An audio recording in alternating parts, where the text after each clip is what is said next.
And we are live. It's Dr. J in the house here today. We're going to be talking about Accutane. Is it impacting your gut bacteria in a bad way? We're going to dive into this topic. And before we do, please smash the like button. Love to see your comments down below.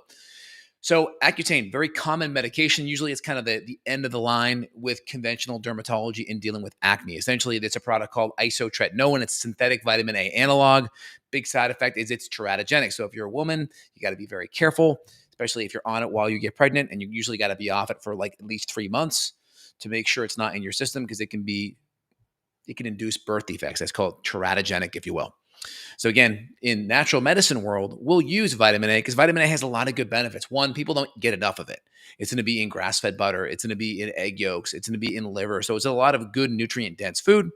Again, dermatology and conventional medicine works by patenting it, isotretinoin, and then it has impacts on decreasing oil and sebum production. Again, there's some black box warnings for depression and some other side effects on there. It can impact the liver, raise liver enzymes. It can be hard on your body a little bit. But we always like to, in the world of functional medicine, getting to the root cause. I'm not anti-drug, I'm pro-root cause. And so if you have a lot of root causes that are driving acne over here, and you use this drug over here that has a lot of side effects and doesn't actually fix these causes over here, are you doing more harm than good? So how I weigh that out with people, patients, is are we having severe acne issues and scarring? Then maybe it makes sense to jump ship and to deal with that. If the scarring is so severe and we need to stop things sooner, then we always try to do no harm, right? But I'm always pro root cause. And so ideally, vitamin A, very important, can decrease sebum production. We can get it from cod liver oil, like I mentioned, beef liver. When we deal with gut bacteria, gut can play a major role with acne. Dysbiosis, low probiotics, good bacteria, high bad bacteria, poor digestion, low enzymes, low acid, low bile salts. Maybe we have a lot of inflammatory foods coming in. I see people are sensitive to eggs, which are really good. I just mentioned in vitamin A, but it can be sometimes a sensitivity. Let's see here. Of course, gluten, processed sugar, high glycemic foods that increase insulin production. Insulin causes sebum production, and sebum then feeds the bacteria on the skin. So when we look at, for instance, Accutane, it actually can negatively impact the gut bacteria. And so we know how important the gut and skin connection is. Also, detoxification happens via the gut, via absorbing your nutrients. Those nutrients run our phase 1, phase 2, phase 3 liver detoxification pathways known as cytochrome P450 that involve B vitamins, antioxidants, sulfur amino acids, etc. We need those. If we don't absorb them, that's an issue. If we have poor motility, we're not moving our stool from our stomach all the way through, then that's going to cause issues where we may reabsorb toxins. And of course, we have a lot of toxins out there, whether it's xenoestrogens, plastic compounds, soy, can definitely impact things. I got this article here. It came on my radar today. I wanted to just highlight it. I'll pull it up here for you guys. Severe acne in female patients treated with isotretinoin is associated with dysbiosis and its consequences.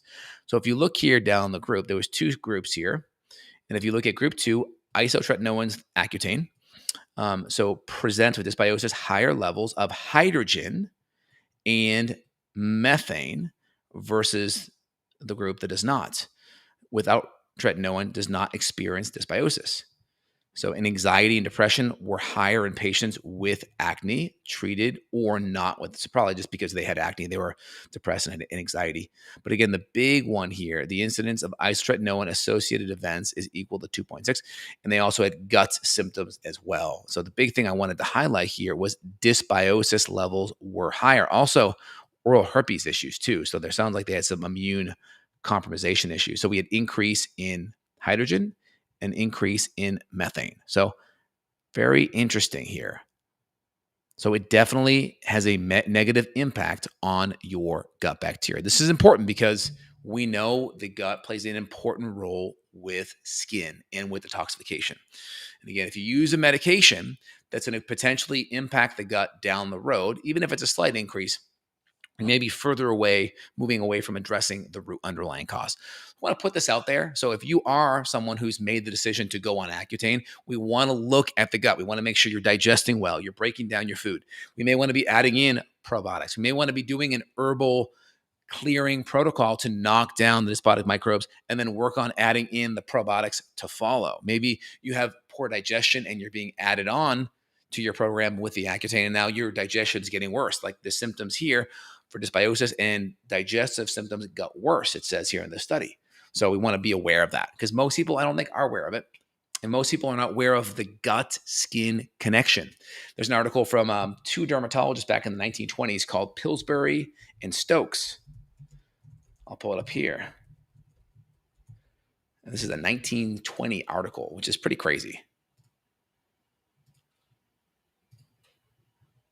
Here we go. Boom. Stokes and Pillsbury first hypothesized the gastrointestinal mechanism for overlapping between depression, anxiety, and skin conditions.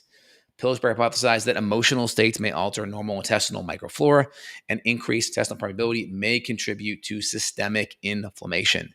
And they actually were known for using lactobacillus, and they actually, I think, even use vitamin A, and I think even cod liver oil right there. They also advocated for acidophilus. I wouldn't do it in milk, though, today. Too many patients I see are way sensitive to milk. And cod liver oil, and they were using probiotic rich and omega-3 fatty acids. So really important. So this is like over 100 years ago. And looked at SIBO being a major impactor in skin issues. This is all about the skin and gut access. So really interesting. Just wanted to bring this to people's attention because it's really easy for people to just jump on the Accutane. And again, if you do, right, I understand, I validate that. Just make sure you still get to the underlying cause. Again, with patients, especially, it's different, right? Females, we're going to be doing more with estrogen, progesterone dominance. We're going to be looking at hormone detoxification. We'll be modulating what are called prostaglandins. These can be impacted by the hormones, and these can throw off sebum production too. With guys, we're going to be looking at xenoestrogens. We're going to be looking at insulin production. Excess insulin is a guy on gear or TRT. That could be increasing androgens too. So we got to look at everyone a little bit differently based on their hormonal profile. And of course, toxins, whether it's microplastics, junk in the water, homeopathic level of medications from the wastewater. All these things are important to look at and making sure we have good, clean, filtered water and good electrolytes and the whole 9 yards. But we always look at the gut, the skin, the toxification, and the hormones. It all plays an important role. And if you use a medication, just ask yourself, are we still getting to the root cause? Because I think most people aren't.